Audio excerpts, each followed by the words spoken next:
discovery nearly 50 years in the making. Good evening, I'm Tanner Hesterberg. Today we finally learned the answer to a question investigators in Harlan County have been asking for almost half a century.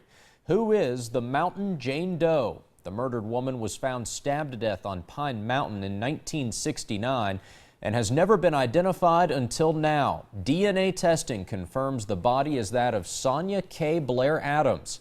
Police say she was originally from Letcher County and was probably 21 years old when she was murdered.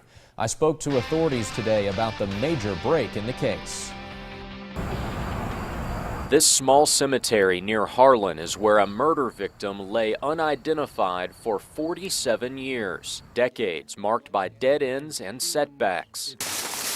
But at last, investigators have determined remains exhumed from this ground belong to Sonia K. Blair Adams, a major break in the case of the Mountain Jane Doe. It's very rewarding to know that I can bring closure to a family. Kentucky State Police Detective William Howard says DNA tests from the body match the DNA of Blair Adams's daughter, a discovery that adds clarity to a case Howard says is one step closer to being closed. It was being treated as a homicide from the beginning, so as my job, it's to say if there's a killer out there, it's still my job to go find them. The coroner has already started the process of changing the death certificate so it no longer says unknown.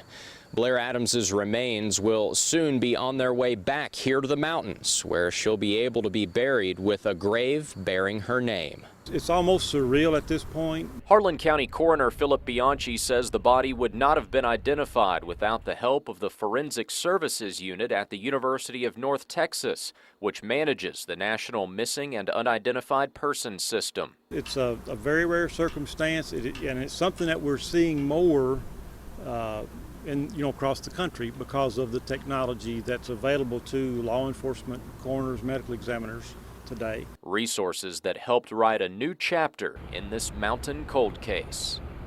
Anyone with additional information on the case, including who may have killed the woman, are asked to call the state police post in Harlan. That number 606-573-3131.